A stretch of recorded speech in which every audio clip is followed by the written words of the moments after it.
Good morning. Happy Tuesday. I hope everybody is doing well. I hope if you were in Florida, you ain't no more. I hope you are evacuating if you should. And if you maybe should, you're still evacuating. It looks terrible down there. So we're praying for all of y'all. But the rest of y'all, hang tight and get ready to send thoughts, prayers, donations, support, whatever. Hurricane Milton is looking pretty rough. I'm Jenny Gallagher with Joyful Heart, Healthcare and Keto Nurses, and we're going to talk about something I can't believe I haven't talked about before. I looked back through all of my videos the other day, and not one time have we discussed gluten-free versus grain-free. And I was like, I can't believe I've never done this. So that's our topic today. We're going to discuss gluten-free versus grain-free. So I have loads of patients that are gluten-free, but what does that really mean? And what's the difference in gluten-free and grain-free? So that's what we're going to discuss today. Good morning, Debbie Brown. We'll give everybody a minute to see their notification and get set up. I've been up a little while, already working. So I'm almost out of my butter coffee today, but I have my water ready. So good morning, y'all. How's everybody out there today? How's the weather where y'all are? It is 51 and chilly. I even had to put my jacket on inside because we haven't turned the heat on yet. We're not fans of the heat. We'd rather be a little chilly.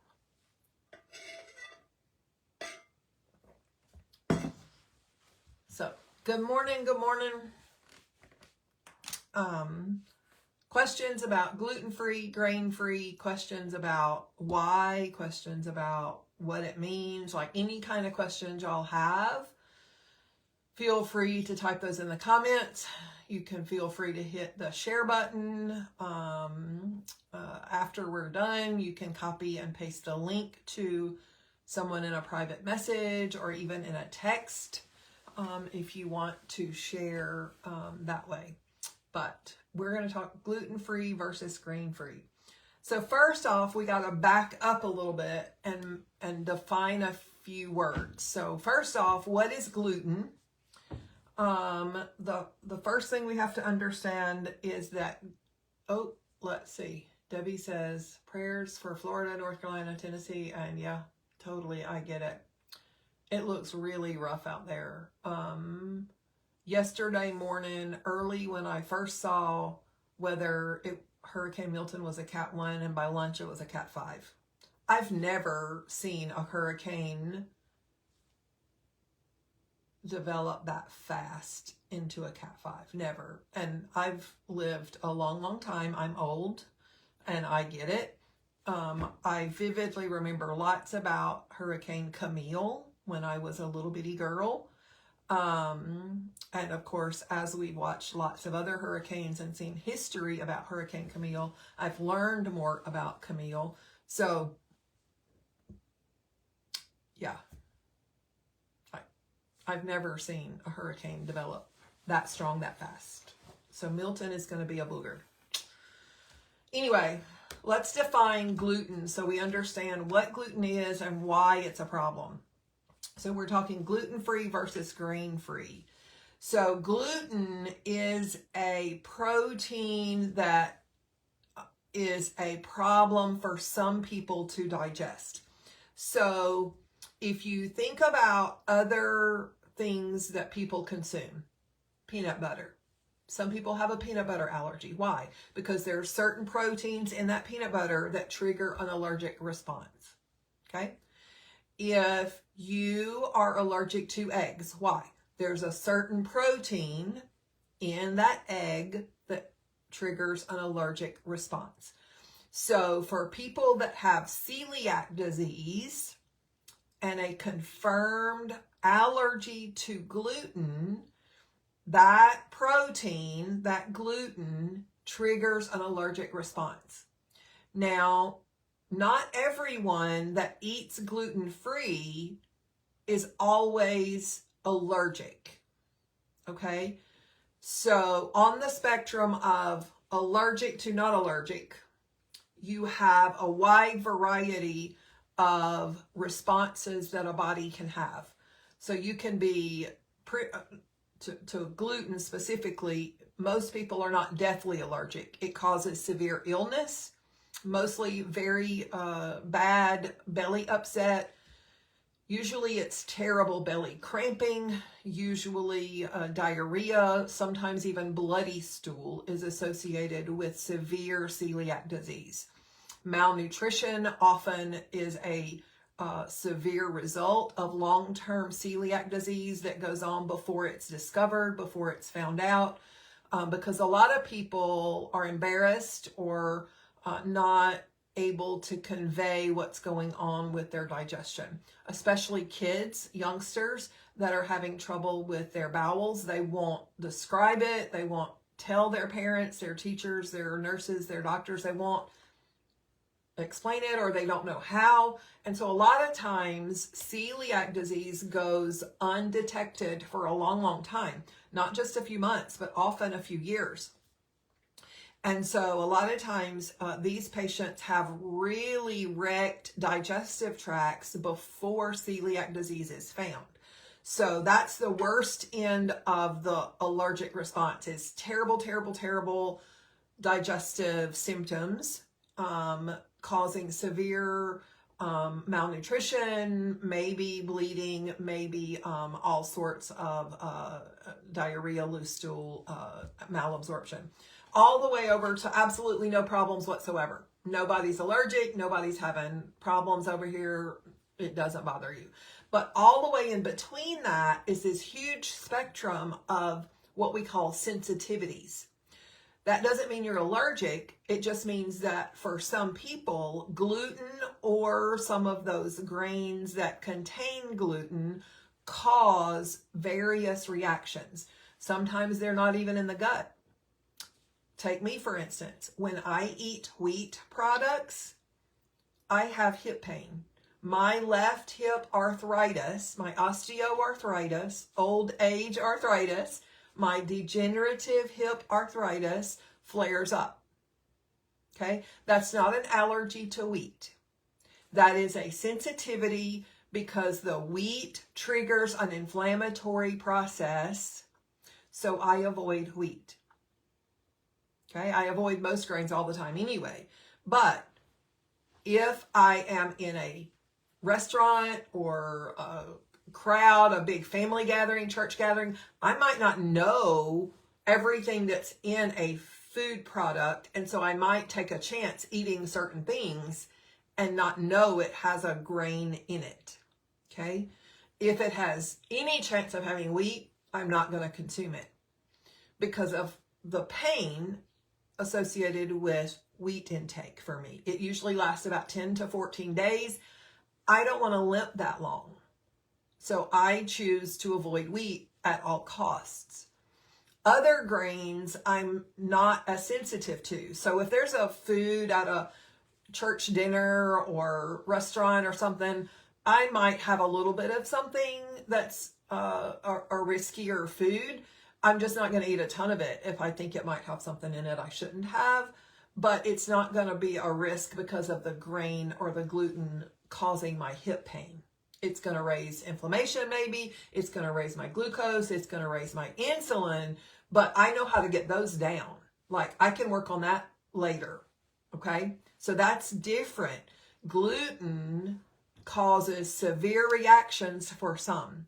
Sometimes the gluten or the grain products will trigger sore throats, allergy symptoms, sinus allergy responses. I have patients all the time when they come and see me either video or in person, they'll tell me about their seasonal allergies. One of my first questions is always, well, have you ever tried to eliminate those foods from your diet? And they're like, what foods?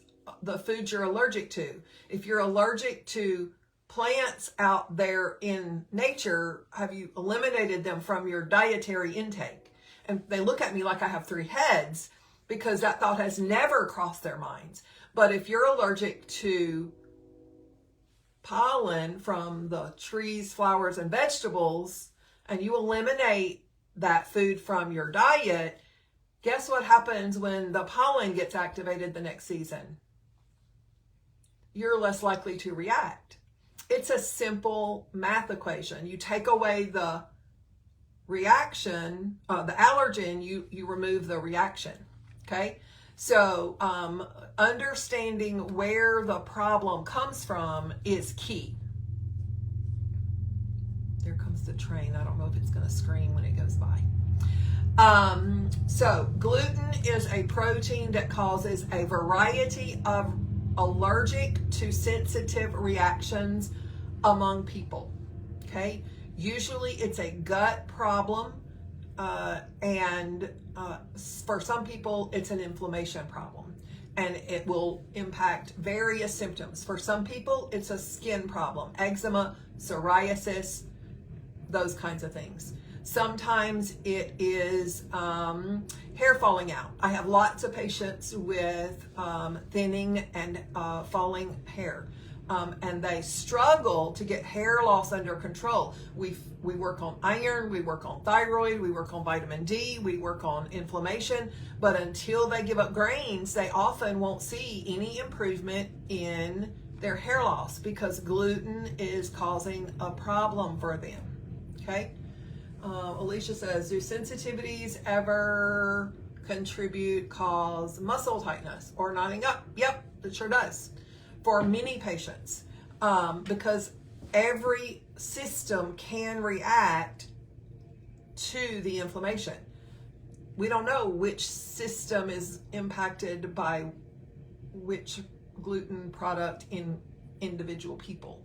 There's not a ton of studies done to investigate that because there's no money to be made by Big Pharma in general. Because if you just take the gluten out, remove the grain products, we fix the problem. So there's no medicine to fix that. So I will tell you that removing gluten is not the same as removing grains. So I have a lot of patients. They come to me after doing some research. They've been following different groups or pages on social media. They follow various healthcare providers or various gurus and experts on various social media platforms. And so different people have different opinions. I am more science-based. I'm going to look at the data. I'm going to find research. I'm going to find books and authors that I trust that have pulled together research. So I'm going to go to the science and I'm going to look it up. I'm going to find data that supports what I teach y'all. And so when I tell y'all that grains cause inflammation, I have boatloads of research and published data that support that. Two of the most common books that I use to support that are Wheat Belly by Dr. William Davis and Grain Brain by Dr. David Perlmutter. The newest book out, Drop Acid, is a little bit different because it talks about uric acid as an inflammation marker and includes fructose or fruit as an inflammation driver, not just grains.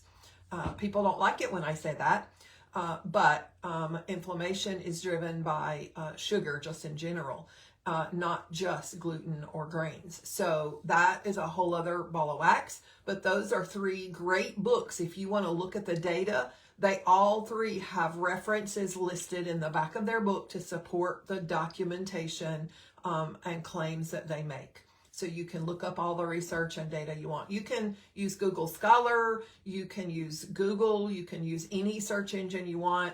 You can use any term you want and add the letters NIH or PubMed, and you'll find official medical research that supports almost any opinion that you have if you want to find research.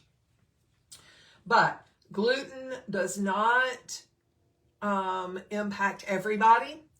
in dangerous ways, but it does impact some in dangerous ways. Like I mentioned, gluten can cause severe malabsorption problems for some. If you cannot absorb the food you're consuming, proteins and fats specifically, those are essential to your health, you will become malnourished. Your protein levels will fall. Your body will begin literally destroying muscle from your own body to get amino acids it needs to build new products that you need, to build whatever cells it needs. If it needs new skin cells, if it needs a new heart cell, a new muscle cell, a new bone cell, your body will take muscle if it needs that. So it's really important that your gut work properly, and gluten impairs gut function a lot. So where do we find gluten? Well, it's in a lot of foods, a lot of grains. So one of the things I teach patients is it's easier to be grain-free than gluten-free. And the main reason I teach people to be grain-free is because gluten-free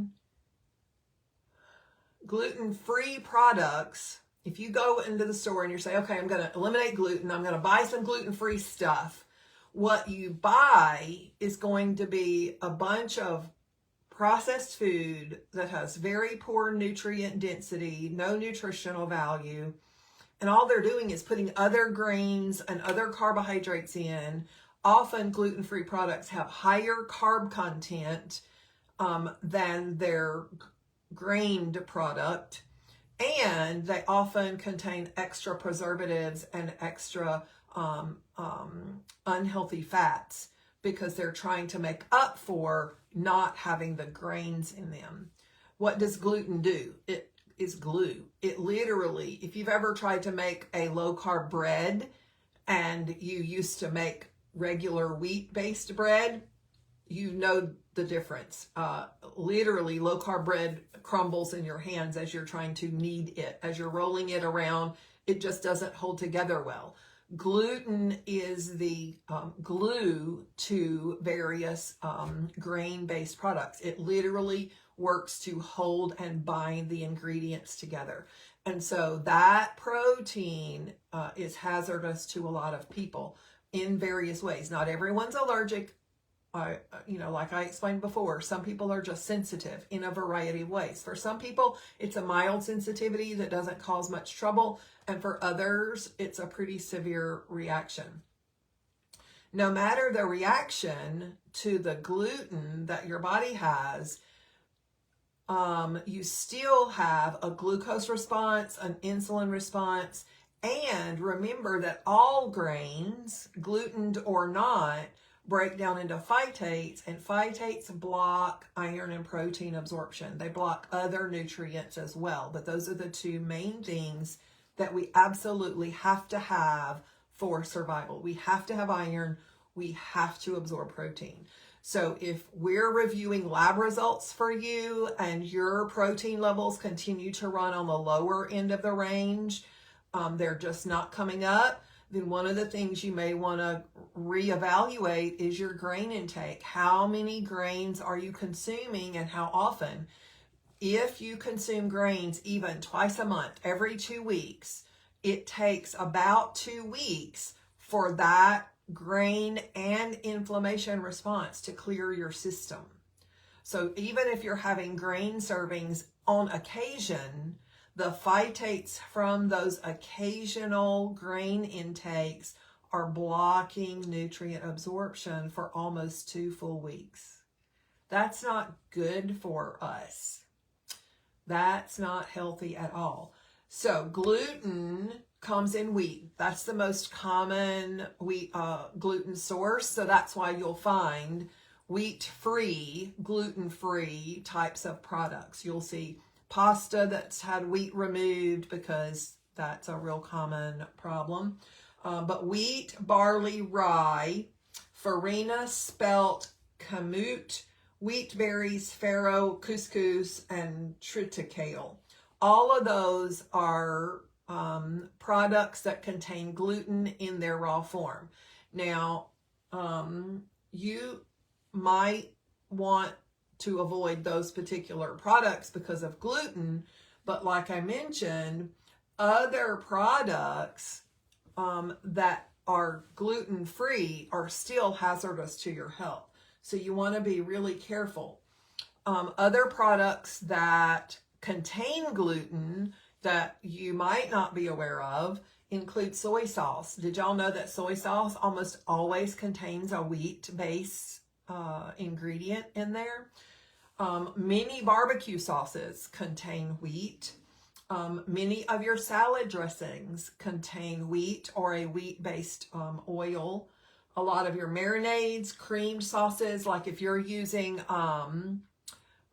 your standard creamed soups, like your cream of mushroom, cream of chicken soup, like all of our old-timey recipes that I used to be really friends with.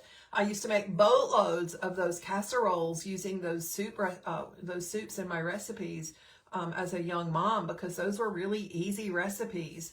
I used boatloads of those creamed soups. Most of those are full of wheat and other unhealthy ingredients. That's why I produced a recipe that's on my Joyful Heart Facebook page that has a creamed soup feel. So you can use it in substitute for any of your recipes that have that as a listed ingredient, and you can sub it out. You can make your own recipe of your own can of creamed soup using my recipe from that page.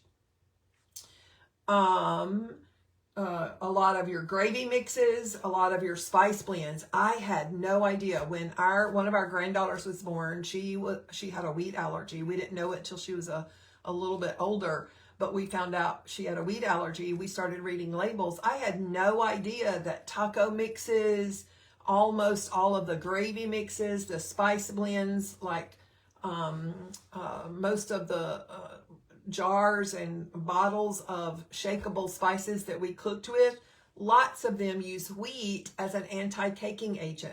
So we had to be cleaning out the cabinet because we couldn't use any of that when we cooked when she was around. So I just got rid of it all for everybody because she was allergic. I wasn't going to have it in the house. I didn't know when she might be there, so I wasn't going to take the chance on using it to cook with. So we got rid of it all. Then we started using individual spices that didn't have those ingredients. So you got to read everything. Malt vinegar contains wheat.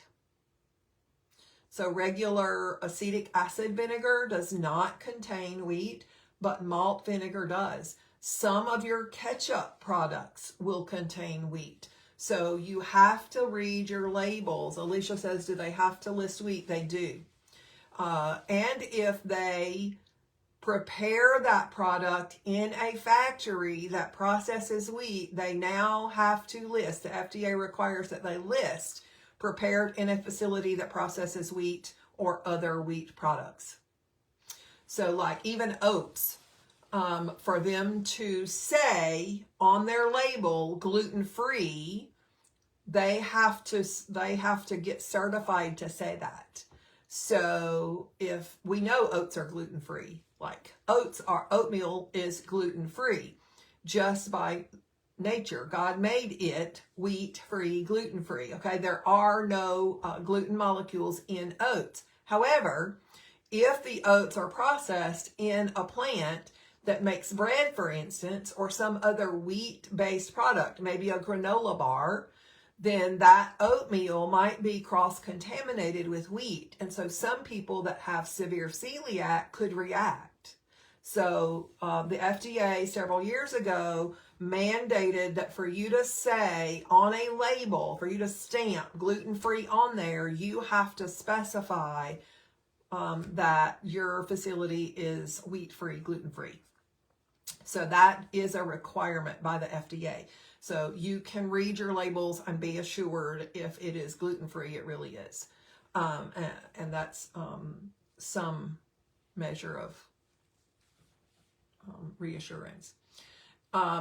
Baked goods, almost every box, bag, processed food, almost everything you buy in the middle of the store is going to have some form of gluten in it, unless it is in that gluten-free health food section. So just avoid them. In the gluten-free section, you still want to be really careful because, like I said, it's still going to raise glucose. It's still going to raise insulin. It's still going to prevent nutrient absorption. None of those products that are labeled gluten-free are good for us. They're just not. If it's something that you want on occasion, okay, then have it once in a while as a treat. Once a year, twice a year, that's one thing. But to have gluten-free bread on a keto diet or a keto bread on a keto diet, that's not beneficial. Those food products are not truly keto. They are not low carb. They are not healthy fats, healthy grains. If you really read the label, you will find out very quickly that they are not healthy products whatsoever.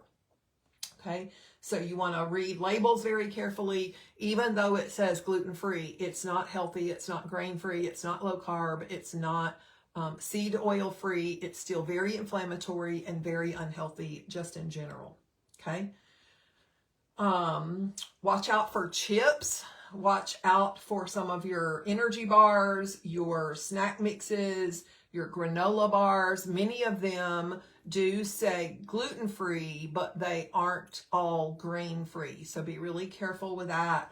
I'm not a big fan of using protein bars, candy bars of any type whatsoever. If you think you are needing those kinds of snacks, then you're not eating healthy food appropriately. You need to reevaluate what you're eating at your meals and let's revamp. Some of your wine coolers, your seltzers, lots of beer, all of those are often grained or grain-based, and so you want to be really careful and avoid those if you're trying to avoid wheat and gluten. Many of your drink mixes contain wheat or various rye, barley, some of your gluten type products. Some of you will not like this idea. How many of you on your keto diets love your lunch meat? Some of your processed deli meats are covered in various sauces and marinades that are soaked in wheat-based, grain-based marinades. So you better be really careful checking every single label. Even some of your processed cheeses, if you're using some of the sliced cheeses already sliced up, American cheeses, some of those do contain wheat or other gluten-based products. Some of your egg substitutes will contain some of these gluten-based products. Some of your French fries and other fried stuff from the freezer section are coated to prevent caking and sticking together. So a lot of those products in the freezer section are covered in a wheat or a gluten-based product.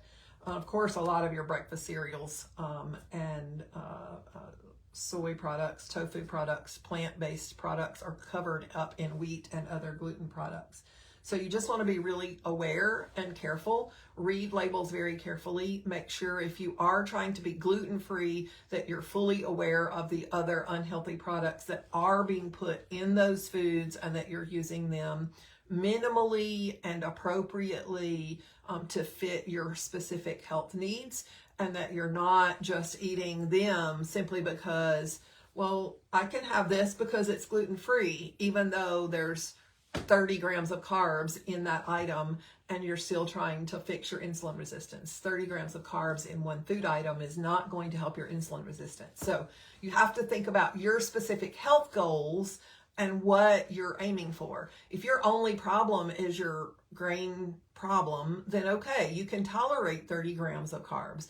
But if you're battling low ferritin, insulin resistance, iron dysfunction, protein absorption, other health problems, diabetes, prediabetes, metabolic syndrome, hypertension, if you're battling metabolic dysfunction, your body can't tolerate that many carbs.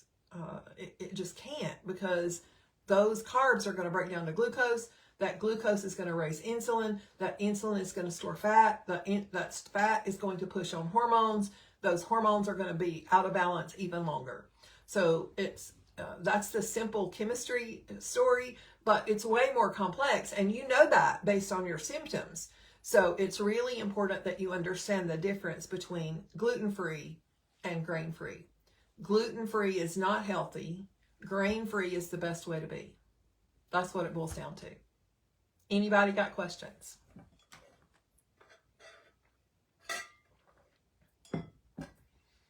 I have people all the time ask me, well, what do I do instead? We just don't. I don't do bread.